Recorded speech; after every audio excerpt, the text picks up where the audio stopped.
인사합니다. 안녕하세요. 예, 봄이 왔다가 다시 가을 같은 분위기가. 예. 자, 오늘은 투자론 마무리하고요. 그다음에 이제 금융론 이렇게 할 건데, 부동산학 개론에서 가장 어려운 파트, 가장 힘들게 하는, 여러분이 가장 힘들게 하는 부분이다. 자, 이렇게 생각하시면 됩니다. 그래서 제 혼자 앞으로 진도를 나가기 위해서 제가 계속 해버리면 여러분 하나도 못 따라옵니다. 그래서 3, 4월 과정에서 꼭 필요한 부분만 제가 골라서 할 테니까 여러분도 집중해서 좀 들으시기 바랍니다. 필기노트를 53쪽으로 한번 보자고요. 필기노트 53쪽을 가면 화폐의 시황가치 이렇게 있습니다. 우리가 여기가 지금 부동산학과가 아닙니다. 그러니까 부동산학과라면 여기에 대해서 엄청나게 많은 이론적으로 설명하고 막 그래요. 이론적 배경을 설명하고 그럴 건데, 이거 부동산학과가 아니니까 이 부분에서 이제 시험 나오는 부분만, 그러면 이 부분에서 시험은 엄청나게 많은 부분을 낼 수 있지만 우리 시험은 꼭 거의 대부분이 이것만 낸다고. 이것만, 이 부분만. 여기는 지금 화폐 시황가치, 현재가치, 미래가치는 하면서 뭐 왔다 갔다 화살표 해놨는데, 이 위에 것은 결론, 이 밑에 결론, 우리 시험에 나온 거, 이 결론을 도달하는 과정이지 이것 자체를 여러분에게 글이란 말이 안 나온단 말이에요. 자, 그러면 여기 이제 투자 분석에서는 세 개 꼭지 배워요. 화폐 시황가치, 현금은 투자 분석. 이 세 개는 맞물려 있어요. 이 세 개 중에서 하나라도 모르면, 그럼 투자 분석이 자체가 안 되는 거예요. 다 연결되어 있습니다. 화폐의 시황가치는 돈은 시점에 따라서 가치를 달리한다. 돈, 화폐, 시간, 지금이냐, 1년 후냐, 시간에 따라 가치를 달리한다. 이것은 화폐의 시황가치인데 뭐 이런 걸 시험에 내지 않는 거고, 화폐의 시황가치는 현재 가치와 미래 가치가 있다. 현재 가치는 지금 돈의 가치. 내가 지금 1억이 있다. 그럼 지금 1억이 있으면 이 1억의 지금 가치를 현재 가치라고 그래요. 그럼 미래 가치는 지금 1억이 1년 후에, 10년 후에는 얼마가 됩니까? 이게 미래 가치. 그 뜻을 내는 게 아니라 현재 가치가 미래 가치로 갈 때 어떤 논리가 작동하는가. 만약에 우리가 이자율이 없는 세상에 산다고 해봐요. 그럼 이자율이 없는 세상에 산다면 지금 1억은 100년 후에도 1억이에요.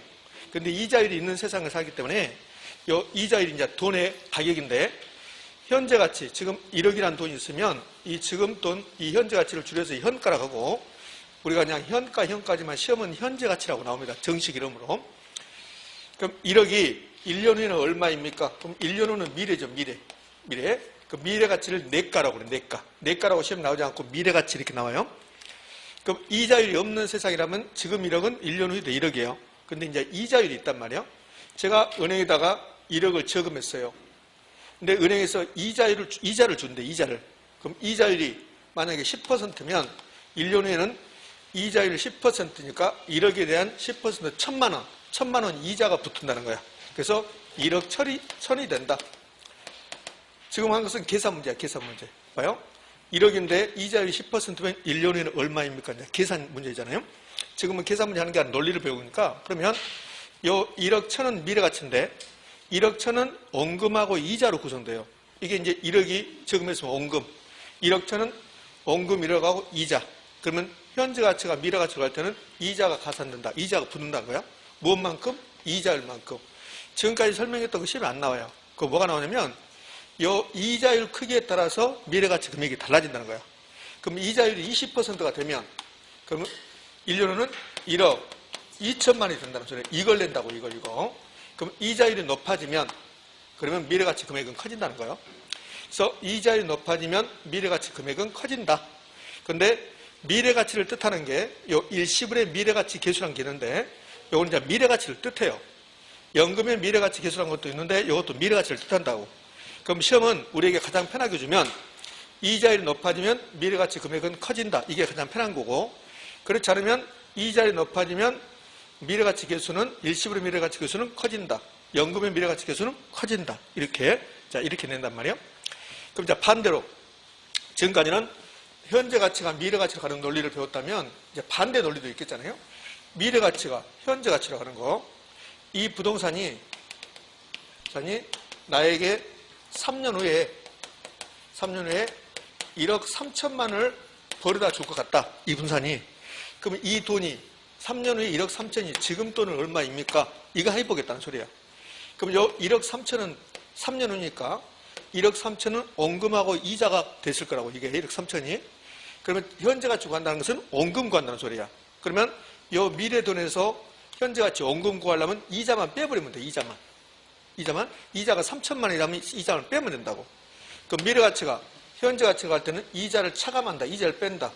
그러면 요 이자의 크기에 따라서 현재 가치 금액이 달라지는 거야. 그럼 이자를 차감하려면 뭐가 있어야 될까? 이자율이 있어야 돼. 그러니까 요 이자율이 현재 가치, 미래 가치를 만들어주는 요 수단이라고, 이자율이.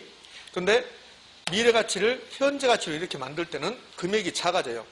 그래서 할인된다고 그래, 할인. 그래서 요 이자율인데 할인율이라고 부른다고. 꼭 할인율을 해야 됩니까? 아니요, 이자율 해도 상관없어요.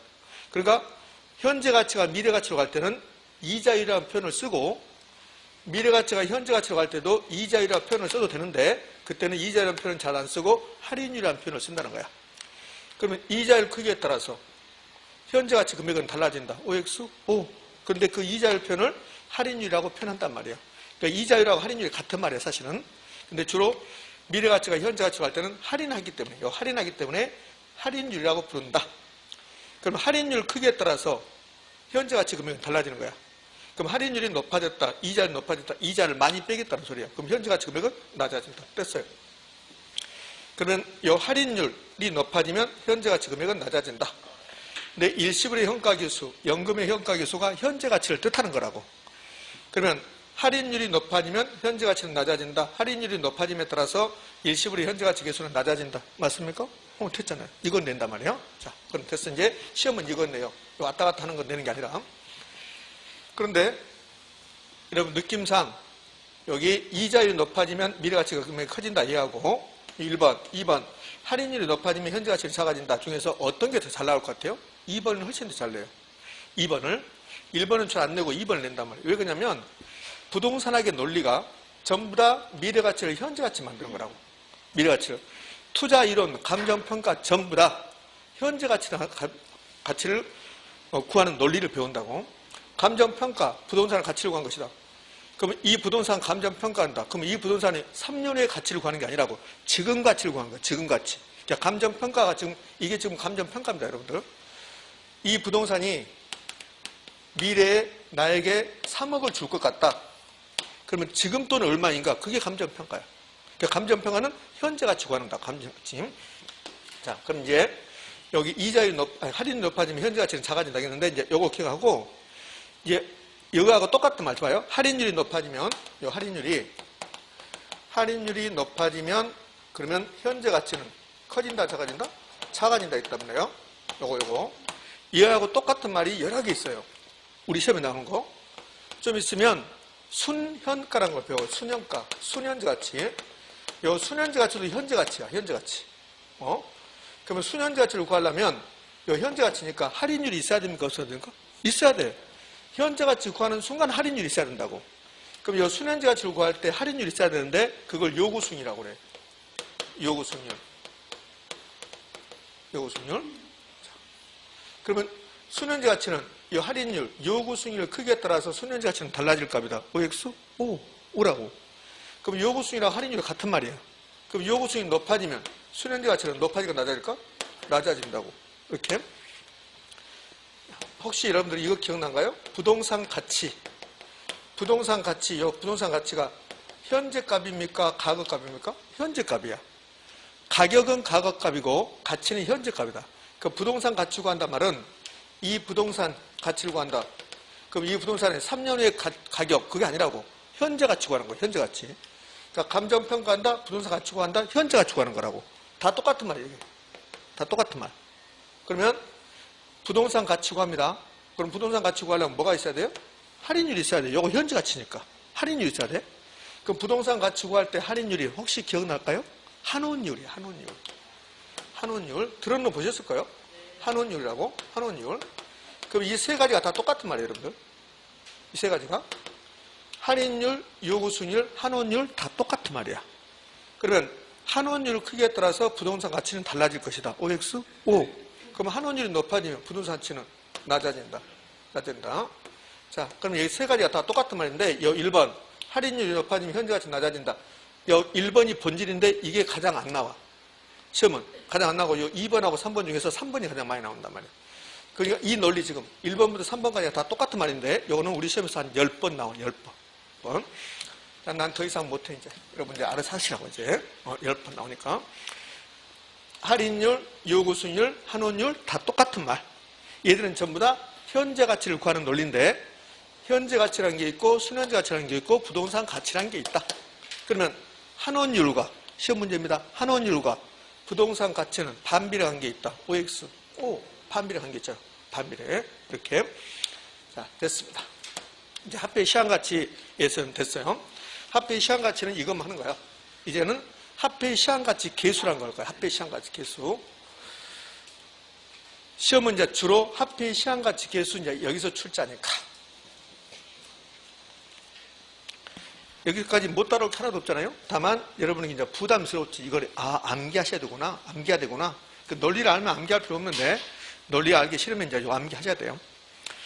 할인율이 할인율이 요구수익률이고 요구수익률이 환원율이고 그럼 환원율과 요구수익률과 할인율은 현재 가치와 반대로 간다는 거. 이렇게. 자, 이제 합계 시한가치 계수라는 것을 공부할 겁니다. 합계 시한가치 계수. 시험은 합계 시한가치 계수를 주로 내죠. 이거 거의 매년 시험에 출제하고 있습니다. 작년에는 답은 매우 어려웠어요. 그런데 답 고르기는 쉬웠어요. 답은 엄청나게 어려운 지문을 줬는데 옳은 거 고르라고 했는데 5개 지문 중에서 4개가 아주 명백하게 틀려 있어요. 그러니까 답이 전혀 모르는 여러분들이 전혀 접하지 않는 문제들이 답이 나왔는데 근데 다른 지문들이 다 틀려서 답을 쉽게 고를 수 있게끔 그렇게 출제했었습니다. 좀 어려웠죠. 그럼 합계 시한가치 계수는 이렇게 4가지 사항을 공부하는 거예요. 합계 시한가치 계수가 이렇게 6가지가 있어요. 이렇게 6가지가 있는데 저 구분하란 말이 합계 시한가치 계수는 합계 시한가치가 뭡니까? 현재 가치, 미래 가치가 합계 시한가치야. 그럼 합계 시한가치 계수는 현재 가치, 미래 가치 계수 이렇게 나눠진다는 거예요. 그럼 현재 가치 계수는 현재 가치를 구할 때 써먹는 거고 미래 가치 계수는 미래 가치를 구할 때 써먹는 거고 이래요. 그럼 현재 가치 계수 이렇게 3개, 미래 가치 계수 이렇게 3개 각각 나눠보라, 구분해봐라. 이게 이제 구분이요. 구분은 그렇게 중요한 게 아닙니다.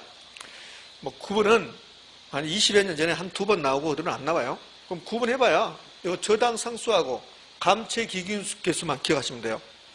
일시불의 현가계수, 연금의 현가계수는 현재가치 계수로 하고 있잖아요. 그러니까 얘들은 현재가치 계수고 저당 상수는 현재인지 미래인지 말이 없잖아요. 그러니까 저당 상수가 현재가치 계수다. 요것만 하시면 돼요. 감채 계수는 미래가치 계수다 됐고 이제 역수는 이렇게 역수고 일시불의 현가계수와 일시불의 내가계수, 일시불의 미래가치 계수. 시험은 미래가치 계수라고 나와요. 일시불의 미래가치 계수가 역수. 그 다음에 연금의 현가계수와 연금의 내가계수가 역수면 좋을 텐데 그렇지 않고 연금의 현가계수와 저당 상수가 역수, 연금의 내가계수와 감채기계수가 역수 이렇게 이제 역수 암기하셔야 돼요. 그럼 일시불의 현가계수, 일시불의 내가계수 역수고 연금의 현가계수와 연금의 내가계수 역수 이렇게 좀 좋아할 텐데 그게 아니고 연금의 현가계수와 저당 상수가 역수 이렇게. 그러면 감채기계수와 연금의 내가계수, 연금의 내가계수와 감채기계수가 역수 이렇게 이제 이거 암기상 됐어요. 그럼 예전에는 이 역수를 시험에 자주 출제했는데 예전에는 아주 단순하게 줬어요. 어떻게 줬냐면 연금의 현가계수는 감채기계수 역수다. 연금의 현가계수는 감채기계수 역수다. X죠. 틀렸죠. 연금의 현가계수는 저당 상수의 역수다. 예전에 그렇게 단순하게 줬다고. 근데 지금은 그렇게 단순하게 주는 게 아니라 그렇게 단순하게 주면 우리에게는 좋죠. 근데 그렇게 단순하게 준 게 아니라 이제 이걸 준단 말이에요. 이거 도대체 무슨 말인가? 이게 연금의 현가계수 역수가 저당 상수다. 이거 아는데 또 이거 물어보면 여러분들이 멈칫한다고. 자, 저기 연습을 한번 해볼게요. 저당 상수 역수는 뭐예요? 저당 상수 역수가 연금의 현가계수란 말이에요. 그러니까 우리 시험에서 저당 상수의 역수는 뭡니까? 그러면 연금의 현가계수입니다. 이렇게 답을 하면 돼요. 근데 요즘은 그렇게 물어보는 게 아니라 이렇게 물어본다고. 연금의 현가계수와 같은 말은 뭐예요? 그렇게 물어봐요. 그럼 연금의 현가계수와 같은 말이 저당 상수는 아니죠. 그거 뭡니까? 저당 상수의 역수가 되는 거지. 이렇게 물어본단 말이에요. 이렇게. 저당상수의 역수는 뭐예요? 그러면 연금의 현가계수요. 다 대답한다니까요. 근데 연금의 현가계수 같은 말이 뭐예요? 그러면 안 배웠는데요. 이렇게 한다고. 연금의 현가계수 같은 말이 저당상수의 역수잖아요. 이렇게 낸단 말이에요. 자, 그러면 여러분들 연금의 현가계수, 연금의 현가계수 계수의 역수는 뭡니까? 저당상수죠. 저당상수. 근데 우리는 이미 다 알고 있어요. 뭐라고 했냐면 연금의 현가계수 역수가 저당상수라는 것은 다 알고 있어요. 그래서 시험은 저당상수하고 같은 말이 뭐냐고 물어봐요. 연금의 현가계수의 역수. 이걸 아셔야 돼. 그럼 여기서도 똑같은 논리가 적용되는 거 봐요. 연금의 현가계수 같은 말은, 연금의 현가계수 같은 말은 저당상수 아니죠. 저당상수의 역수. 저당상수와 같은 말은 연금의 현가계수 아니죠. 연금의 현가계수의 역수. 지금 아무 생각이 없으신 분도 계시는데 생각을 가지셔야 돼요. 자, 이것도 연습해 볼까요? 연금의 내가계수와 같은 말은 감채기금계수입니까? 역수입니까? 감채기금계수의 역수. 그럼 감채기금계수와 같은 말은 연금의 내가계수입니까? 연금의 내가계수 역수다. 연금의 내가계수의 역수. 됐어요. 어젯밤에 공부를 열심히 하고 오셨나 보다. 예습을 너무 잘하시는데. 자, 그럼 여기 있네요. 연금의 내가계수 같은 말은 감채기수의 역수다. 감채기수 같은 말은 연금의 내가계수의 역수다. 그러면 시험에서 연금의 내가계수와 같은 말이 뭐예요? 이렇게 물어볼까요? 그렇게 안 물어봐요. 그렇게 안 물어보고 자, 다른 방법을 물어본다고. 다른 방법. 이거는 좀 이따가 다시 볼 거예요. 아, 저렇게 물어보구나. 이렇게. 자, 이제 역수까지 했으니까 활용. 자, 역수까지 했는데 넘어가기 전에, 활용 넘어가기 전에 역수끼리 곱하면 1 됩니다. 역수끼리 곱하면 1이에요. 역수끼리 곱하면 1 된다. 그러면 연금의 현가계수와 저당상수를 곱하면 몇 됩니까? 1 된다는 거. 아직 출제하지 않았어요. 역수끼리 곱하면 1 된다는 아직 출제하지 않았습니다. 근데 충분히 출제할 수 있어요. 자, 이제 활용입니다. 활용. 활용은 이거 우리 배워서 어디다 써먹을 건데요? 그 말이야.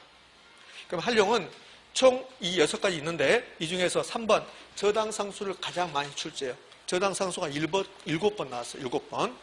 그 다음에 감채기금계수가 그 다음에 4번인가 나오고.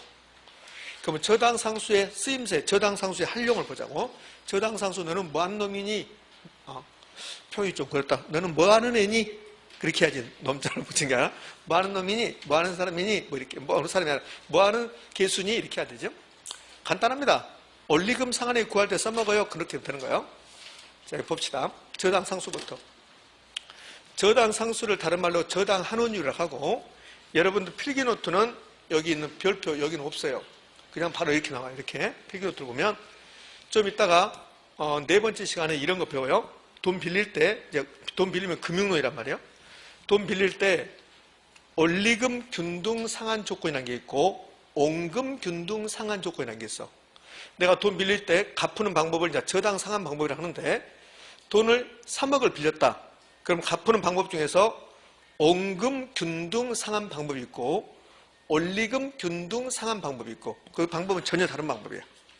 똑같은 3억을 빌렸는데 갚는 방법은 온금 균등이 있고 원리금 균등이 있다는 말이에요. 그럼 온금 균등으로 빌려오든 원리금 균등으로 빌려오든 돈을 갚아야 돼. 은행 돈을.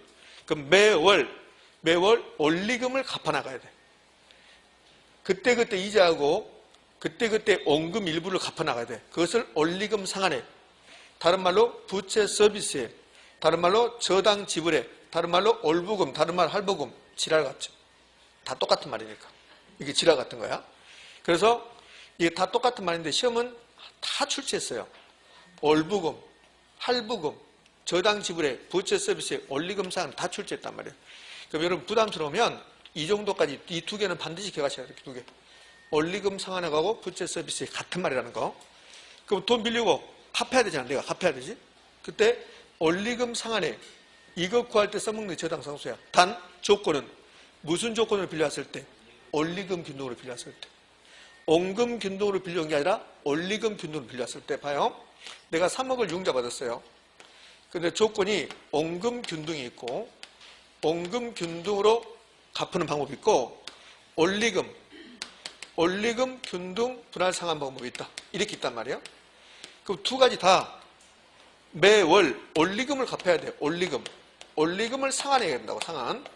그럼 원리금 상한액이 있을 거고 얘도 원리금 상한액이 있을 거란 말이에요. 근데 이 원리금 균등 이 조건으로 빌려왔을 때 이 원리금 상한액은 저당 상수를 이용해서 계산한단 말이에요. 그러면 이제 29회 때 시험 문제가 이렇게 된다고. 원금 균등 상한 조건으로 융자 받고 매기간 갚아야 될 원리금 상한액을 계산할 때 저당 상수를 이용한다. O입니까? X입니까? X요. 저당 상수 이용한 게 아니에요. 그럼 선생, 저당 상수가 아니고 뭘 이용하는데요? 원금 균등에서는 지금 우리가 배우는 합계 시한가치계수, 연금의 현가계수, 저당 상수, 감채계수 이거하고 전혀 상관이 없어요. 이 원리금 균등으로 빌려왔을 때 원리금 상한액을 계산할 때 저당 상수를 이용하는 거라고. 그러니까 저당 상수는 뭐 할 때 써먹습니까? 우리가 전제가 원리금 균등 상한 조건이라 하고 그냥 전제를 그렇게 깔아버리고 원리금 상한액을 계산할 때 써먹는 게 뭐다? 저당 상수다 이 말이에요. 저당 상수다. 그럼 시험 문제에서 돈 빌렸습니다. 원리금 균등으로 돈 빌렸습니다. 그럼 100% 저당 상수예요. 그럼 돈 빌리면 안 갚으랍니다. 이렇게 안 나오겠지. 돈 빌렸으면 갚아야 되잖아요. 그러면 저당 상수 100% 저당 상수예요. 근데 이제 원리금 상한액이랑 꼭 부채 서비스액이라고 나올 수도 있겠죠. 저당 지불액이라고 나올 수도 있고. 그러면 원리금 균등 상한 조건으로 융자 받고 매기간 갚아야 될 원리금 상한액은 융자액에다 저당 상수를 곱하면 되는 거야. 이렇게. 자, 그게 시험 문제예요. 7번이나 나왔다고 했잖아요. 원리금 균등 상한 조건으로 융자 받고 매기간 갚아야 될 원리금 상한액은 융자액에 저당 상수를 곱한다. 맞죠? 반대로 저당 상수의 융자액을 곱하면 저당 상수의 융자액을 곱하면 원리금 상한액이 계산된다. OX. 오라고. 지금 제가 말하는 게 우리 실제 시험에서 나왔던 거라고 이렇게. 자, 그러면 이제 우리 아까 우리 역수에서 이런 거 배웠지. 역수에서 저당 상수의 역수는 연금의 현가계수다. 그게 중요한 게 아니라 저당 상수와 같은 말이 뭐냐? 연금의 현가계수의 역수다. 그럼 이 자리에 이 저당 상수 자리에 연금의 현가계수 역수를 써도 상관없다는 거야. 그럼 시험 지문 만들면 이렇게 해야 되겠죠? 원리금 균등 상한 조건으로 융자 받고 매기간 갚아야 될 원리금 상한액은 연금의 현가계수의 역수를 이용할 수 있다. OX? 됐어 이제. 자, 그러면 28회 때 시험에 나왔던 거 제가 좀 해볼게요. OX 하시라고요. 28회 때 다음 중 틀린 것 그래. 다음 중 틀린 것 그러면서 4번 지문에 뭐라고 나오냐면 원리금 상한액은 미안해요. 다시요.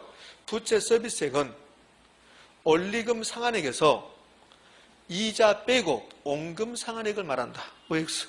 X. 부채 서비스액이 원리금 상한액이에요. 그러니까 부채 서비스액과 원리금 상한액이 같은 말이에요. 그 부채 서비스액은 원리금 상한액을 말한다. 이렇게 나와 있어야 돼.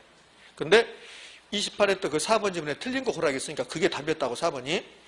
부채 서비스액은 원리금 상한액에서 이자 비용 빼고 원금 상한액을 말한다. OX? X. 그렇게 출제했어요. 자, 이번엔 감채인규수. 감채인규수는 적금 드는 거야. 적금. 내가 적금 들고 3년 후에 3억을 받는 적금에 가입해서 3년 후에 3억 받으려면 엄청나게 많이씩 가서 은행에다 적금해야 될 것 같은데 3년 후에 3억을 받는 적금에 가입했다. 그럼 한 달에 내가 은행에다 얼마씩 갖다 줘야 되는가? 불이백, 적립액. 이 불이백, 적립액을 구할 때 써먹는 게 감채기금계수야. 그러니까 불이백, 적립액을 산정할 때는 감채기금계수를 사용하는 거야. 그럼 3년 후에 3억을 만들어야 되겠다. 그 3년 후가 미래. 3억이 필요한 금액. 내가 주택을 사기 위해서 3년 후에 3억이 필요하다. 그럼 3년 후가 미래. 필요한 금액이 3억. 이 3억에다가 감채기금계수를 곱해버리면 내가 매월 은행에다 갖다 줘야 될 불이백, 적립액이 계산된다는 거야. 우리 이럴 수 있잖아요. 내가 10년 후에 1억을 타는 적금에 가입했다. 그럼 한 달에 얼마씩 은행에다 갖다 주는가? 그 적립액, 불이백. 그거 사실 우리는 계산할 필요 없잖아요. 은행에서 다 계산해 주죠. 근데 논리가 그렇다는 소리, 논리가. 그럼 이 감채기금계수는 불이백, 적립액을 계산할 때 써먹는다. 이 감채기금계수에 들어갈 자리는 연금의 내과계수의 역수. 감채기금계수와 똑같은 말이 연금의 내과계수의 역수니까. 그럼 불이백, 적립액을 계산할 때는 연금의 내과계수의 역수를 사용할 수 있다. OX? O. 자, 그러면 총 6개 중에서 2개 끝냈어요. 6개. 여기서 가장 중요한 거 저당상수, 감채기금계수 끝냈습니다. 그럼 요 위에 있는 4가지. 요 위에 있는 4가지는 그냥 사례를 통해서 하면 돼요. 사례를 통해서. 어떤 문제를 봤는데, 봐요. 여러분 한번 골라보라고. 어떤 문제를 봤는데, 불이백을 구해야겠다. 불이백. 그럼 감정계수. 원리금 균등상한 조건 나왔다. 그러면 저당상수. 그럼 돈 빌린 것도 아니고, 불이백도 아니고, 그러면 불이백도 아니고, 돈 빌린 것도 아니면 감정계수 저당상수 아니란 소리죠. 그럼 요 위에 네 가지란 소리예요. 네 가지. 근데 이 문장을 읽어봤더니 10년 후의 가치를 구한다고 나왔어. 10년 후의 가치를. 그럼 10년 후의 가치는 현재 가치, 미래 가치. 미래 가치. 미래 가치 구하는 소리야. 미래 가치 구하십시오. 그 소리야. 그럼 이 미래 가치 구하려면 이 둘 중에 하나를 써먹겠다는 소리야. 미래 가치 구한다? 근데 일시불은 뭐고 연금이 뭐냐? 일시불은 돈이 한 번 돈을 내가 한 번 주거나 한 번 받거나 돈이 한 번 왔다 갔다 하면 일시불. 연금은 똑같은 돈이 계속 반복되는 거. 그러면 매월 1,000만 원씩 3년간 저금했다. 매월 1,000만 원씩 3년간 저금했다. 연금 일시불. 연금. 매월 1,000만 원씩 3년간.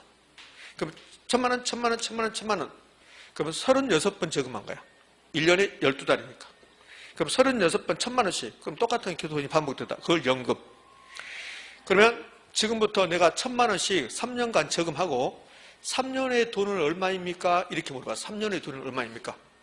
그럼 3년 후니까 미래가치고 지금 현금 흐름이 연금입니까? 일시불입니까? 연금이잖아. 연금. 일시불 아니요. 일시불 여러분들 일시불 3년의 가치는 얼마입니까? 그럼 3년의 돈이 얼마입니까? 이거 한 번이니까 그 뜻이 아니라고. 그 뜻이 아니라 돈 구할 때는 무조건 한 번 구하는 거지. 지금은 얼마입니까? 3년 후에 얼마입니까? 그거잖아. 그게 아니고 한 번 구한다 이런 뜻이 아니고 현금 흐름이 돈이 발생하는 게 계속 똑같은 돈이 반복되느냐 아니면 한 번만 발생하느냐. 내가 은행에다 지금 10억 저금했어요. 3년 후에는 얼마입니까? 돈 몇 번 들어갔어요? 한 번. 그것을 일시불이라 한다고. 그러면 이렇게 되면요. 내가 지금부터 3년간 10억, 10억, 10억 저금했다. 그럼 3년 후에는 얼마입니까? 그거 일시불이 아니지. 연금이지. 3년에 딱 한 번 구하잖아요. 그러니까 일시불이잖아요. 그런 논리가 어디가 있대? 그런 논리가. 그럼 다시 해볼게요. 자, 3년의 가치는 얼마입니까? 미래가치. 미래가치. 근데 현금 흐름이 지금 3년 동안 매월 1,000만 원씩 저금했다. 그럼 연금 일시불. 연금. 그럼 연금의 미래가치. 연금의 미래가치. 그럼 연금의 미래가치 구하겠으니까 어떤 거 찾아가야 돼? 연금의 내가계수. 이렇게 하면 되죠. 오케이? 자, 이제 한령에서 저당상수와 감정계수 했고 연금의 현가계수 볼래요? 연금의 현재 가치는 계수는 연금의 현재 가치를 산정한다. 어떻게? 연금이 1억씩 이렇게 딱 보면 1억 1,000만 원씩이다. 1,000만 원 곱하기 연금의 현가계수. 근데 이 연금의 현가계수 들어갈 자리에 뭘 써도 상관없어요. 저당상수의 역수. 저당상수의 역수. 이 자리에. 그러면 연금의 현가계수는 저당상수의 역수다. 여기는요. 이걸 뭘 뜻해요? 연금의 현가계수와 저당상수를 곱하면 몇 된다? 1 된다. 1 된다. 이거 역수끼리 곱하면 1 된다고. 잔금 비율이라는 게 있고 미상한 저당 잔금이라고 있어요. 요 잔자 나오면 잔금 비율, 미상한 저당 잔금처럼 잔자가 나오면 연금의 현가계수를 통해서 계산합니다. 이거는 나중에 좀 자세히 설명하겠지만 일단 여러분들은 오늘은 잔자가 나오면 연금의 현가계수다. 자, 이렇게. 그러면 이제 세 가지를 봤으니까 또 세 가지 남았다고. 세 가지로 뭐가 남았어요? 이렇게 세 가지 남았죠. 여기까지 봤으니까 이렇게 세 가지 남았잖아요. 그거 이제 보게요. 제가 써놓지 않고 필기노트 있지만 봐요. 그러면 이 사례를 통해서 금방 연습할 수 있어요. 그러니까 하필 시한가치 계수 6개가 있는데 여기 저당상수와 감정계수 제가 자세히 봤고 나머지 위에 것들을 안 봤는데 4가지 안 봤는데 이걸 통해서 할 수 있다는 거야. 이 사례 연습을 통해서. 그럼 사례 연습을 통해서 보면 여기 보면 돈을 빌렸다는 말은 전혀 없어요. 그러니까 불이백, 적립액도 없어요. 그러니까 저당상수도 아니고 감정계수도 아니란 소리야. 그럼 여기 문장을 읽고 나서 이 문장에 돈 빌렸다 그러면 저당상수예요. 불이백 구해라 그러면 감정계수라고. 그런데 이제 그런 말 없어요. 그러면 이런 지문이 주어지면 이걸 읽고 두 가지를 판단하면 돼. 두 가지를. 어떻게 판단하냐면 이 문장을 읽었는데 이게 현재 가치를 구하라는 건지 아니면 미래 가치를 구하라는 건지를 먼저 판단을 하라고. 그리고 나서 이게 일시불인지 돈이 한 번인지 연금인지를 파악하고 은행에다 저금했다 그러면 여러분들이 연금 일시불을 금방 판단해요. 1년에다 저금했다. 그러면 지금 10억 저금하고 3년 후에는 얼마입니까? 10억 딱 한 번 저금했거든. 그러면 그게 일시불이야. 근데 지금부터 3년간 10억씩 저금했다. 그러면 연금이 된다고. 10억 저금했으니까. 그거는 연못 금방 찾아내는데, 여기 보면 저금했단 말 안 나와요. 안 나오고, 여기 보면 봐요. 현재 5억인 주택이 그래요. 현재 5억인 주택이. 그러니까 주택 가격이 얼마다? 주택 가격이 얼마다? 그렇게 나오면 그것은 일시불이에요. 주택 가격이 얼마다? 근데 임대료 수입이 어쩌다 그러면 거의 대부분 연금이에요. 임대료 수입은. 임대료 수입은 한 번만 나오는 게 아니잖아요. 임대료 수입은 매월 나오잖아요. 매월. 그러니까 임대료 수입이 어쩌다 뭐 이렇게 나오면 그것은 대부분이 연금이고, 주택 가격이 나오면 그것은 일시불이고, 이렇게 되는 거예요. 자, 그럼 1번 봐봐요. 매월 말 50만 원씩 5년간 들어올 걸로 예상되는 임대료 수입 이렇게 나왔잖아요. 그럼 임대료 수입도 한 번만 발생한 거 아니죠? 그죠? 임대료 수입은 계속 발생할 거니까 이건 대부분 연금이란 말이에요. 자, 그리고 두고 현재 가치를 계산한다 하잖아. 그럼 현재 가치지, 현재 가치. 아, 현재 가치 구하구나. 현재 가치. 요 미래 가치가 현재 가치에서 현재 가치 구하구나. 그럼 현재 가치 구하라 했었고, 그 다음에 이제 연금인가 일시불인가 봐야 되잖아. 50만 원씩 5년간.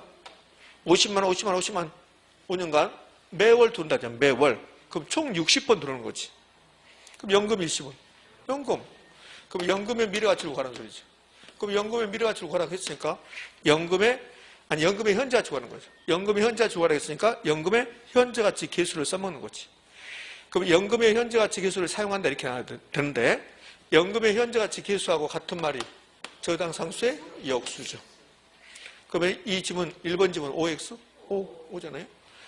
2번하고 3번은 2번이 21회 때 3번이 29회 때인데 똑같아요.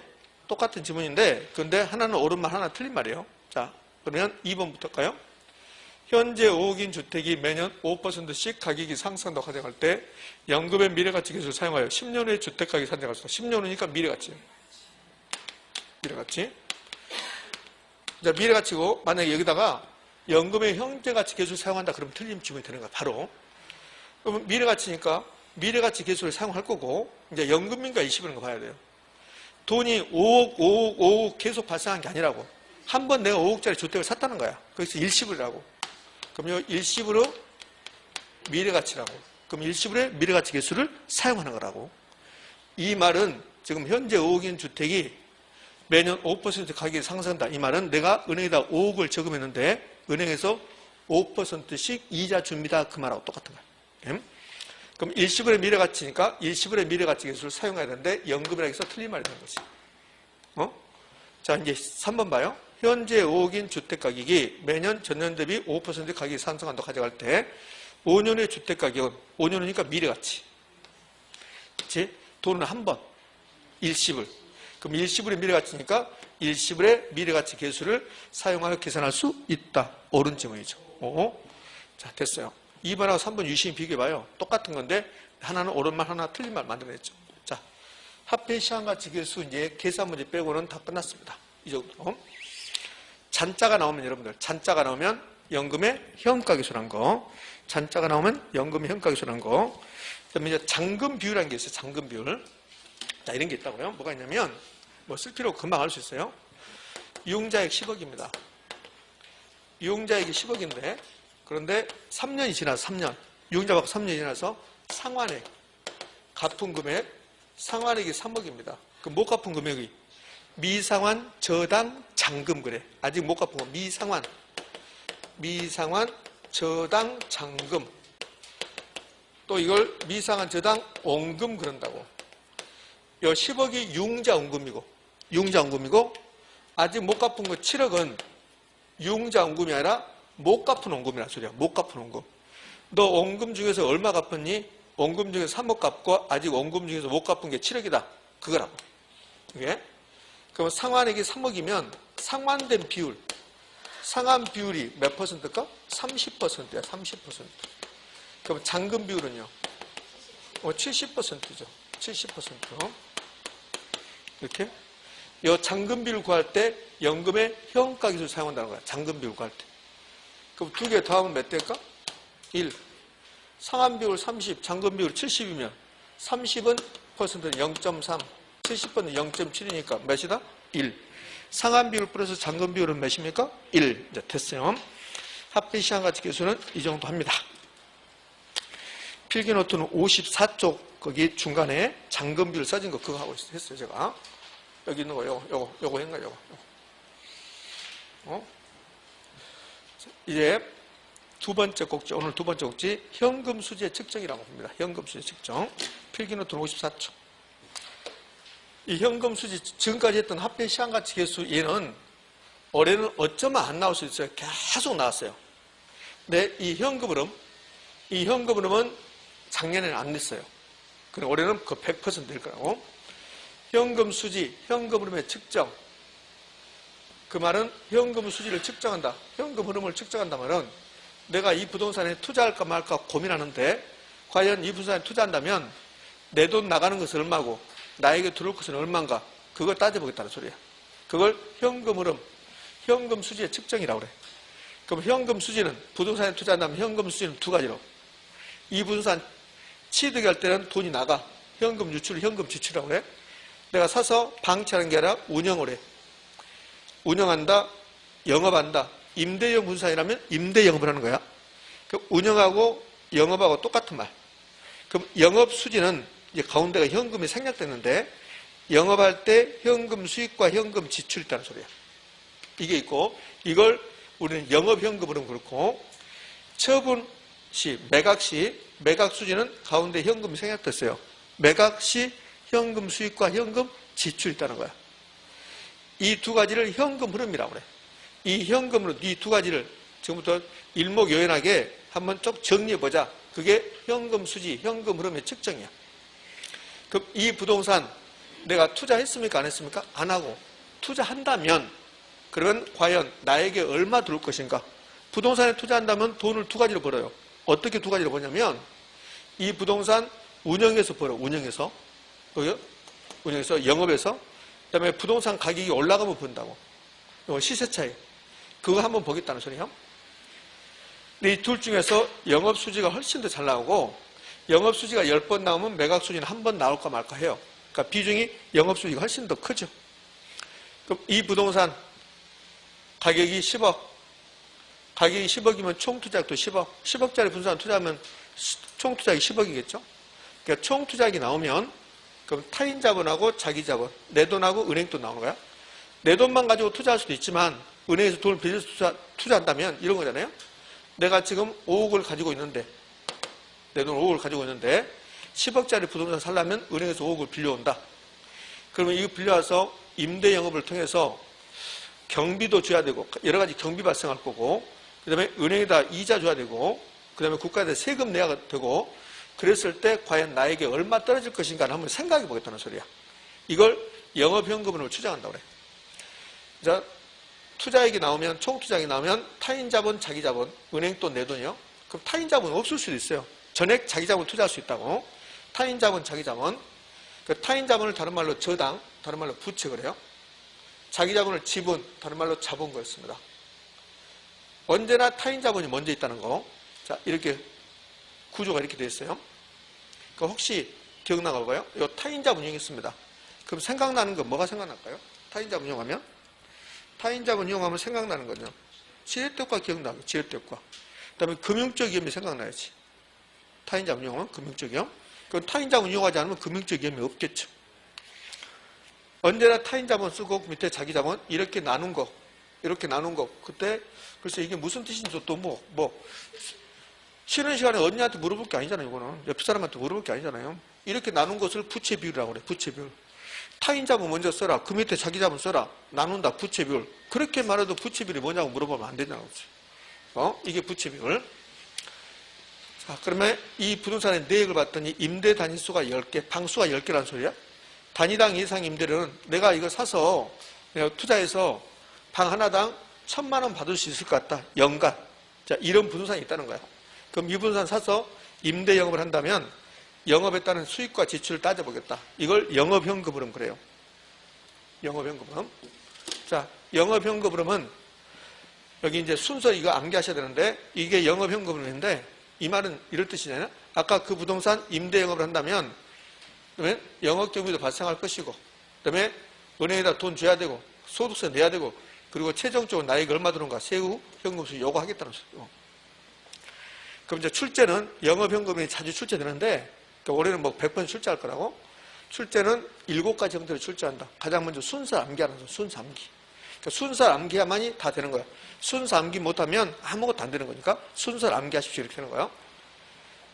그럼 이제 영업현금은 아까 그 분산 볼까요? 방수가 10개였어요. 단위당 이상 임대료가 1년에 1,000만 원이었어요. 그 방 10개가 임대되고 다 1,000만 원 받을 수 있다면, 그러면 1억이라는 돈이 발생해요. 10 곱하기 1,000만 원이니까 1억이라는 돈. 1억이라는 돈을, 이 돈을 가능총소득이다 이렇게 불러요. 다른 말로 잠재총소득이다 이렇게 불러요. 가능총소득, 가능을 잠재라고도 불러요. 잠재. 잠재총소득이다 이렇게도 부릅니다. 그럼 이제 시험 문제 가볼게요. 순서를 암기하라겠으니까 지금 제가 하는 말이 3번 나와요. 임대 단위수의 단위당 이상 임대료를 곱하면 가능총소득이다. 5죠. 5. 이렇게. 이제 가능총소득 1억에서 공실 및 불량부채를 빼는 거예요. 이 공실은 처음부터 임대가 안 될 수도 있다는 거예요. 그러니까 100% 임대되라는 보장은 없잖아요. 그럼 내년에 경기상을 봤을 때 방 하나 정도는, 방 10개 중에서 하나 정도는 공실이 발생할 수 있을 것이다. 그럼 요 공실은 빼줘야 돼요. 왜? 나이가 안 들어올 거니까, 돈이. 그럼 9개가 임대됐는데 하나를 돈을 못 받을 것 같아요. 자치를 감췄어요, 임차인이. 그래서 못 받을 것 같아요. 이것을 불량부채라고 그래요. 그럼 공실 하나, 그 다음에 불량부채 하나 발생하면 2천만 원 못 받아요. 그럼 2천만 원 빼야지. 못 받으니까. 그 다음 이제 기타 수입이라는 게 있는데, 이 부동산 임대 영업을 하면, 그러면 임대료 수입만 발생하는 게 아니라 임대료 수입 이외에 다른 수입이 발생할 수도 있어요. 예를 들어서 이 지하에다가 세탁기를 설치하고 코인 넣고 세탁을 하게끔 임차인들이, 그래서 세탁기에서 수입이 발생할 수 있죠. 그런 수입을 기타 수입, 기타 소득이라고 불러요. 기타 수입, 기타 소득. 기타 수입과 기타 소득이 무슨 말입니까? 뭐가 기타 수입입니까? 그런 거 안 내요. 그러니까 기타 수입이 발생할 수 있다는 소리예요. 그럼 기타 수입이 2천만 원 발생한다고 봐요. 2천만 원. 그럼 2천만 원, 이 기타 수입은 어쨌든 간에 나에게 들어오는 거야. 그런데 임대 영업을 하면서 들어오는 건데, 임대료 수입은 아니죠. 임대료 수입은? 즉 우리가 임대 영업을 하니까 임대료를 영업수익이라고 그래요. 영업수익. 그럼 이 기타 수입은 임대하는 과정에서 나오지만 임대료 수입은 아니죠. 그래서 영업외수익 그래요. 영업외수익. 영업외수입 그렇습니다. 그러면 가능총소득에서 공실무 불량부채를 빼고 기타 수입을 더해서 다시 1억 나왔어요. 이걸 유효총소득이라고 해요. 그럼 시험 문제는 이렇게 내죠. 유효총소득은 가능총소득에 공실무 불량부채와 기타 수입을 반영한 것이다. OX? O죠.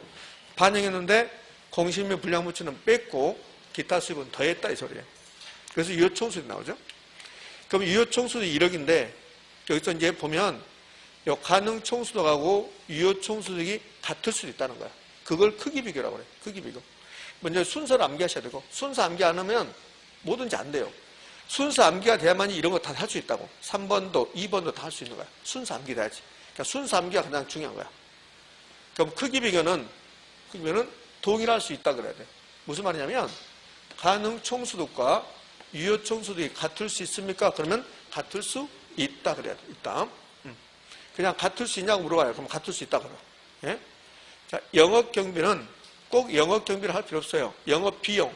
영업할 때 들어가는 비용이란 소리예요. 근데 영업하고 운영하고 똑같은 말이에요. 그래서 영업경비가 운영경비라고 그래요. 운영경비. 운영경비, 운영비용, 영업경비, 영업비용. 그럼 영업할 때 들어가는 비용이 있다고? 301호 도배장판 다시 해줘야 된다. 수선 유지비, 관리비, 뭐 재산세, 뭐 보험 들어야 되니까 보험료 이런 것도 영업경비야.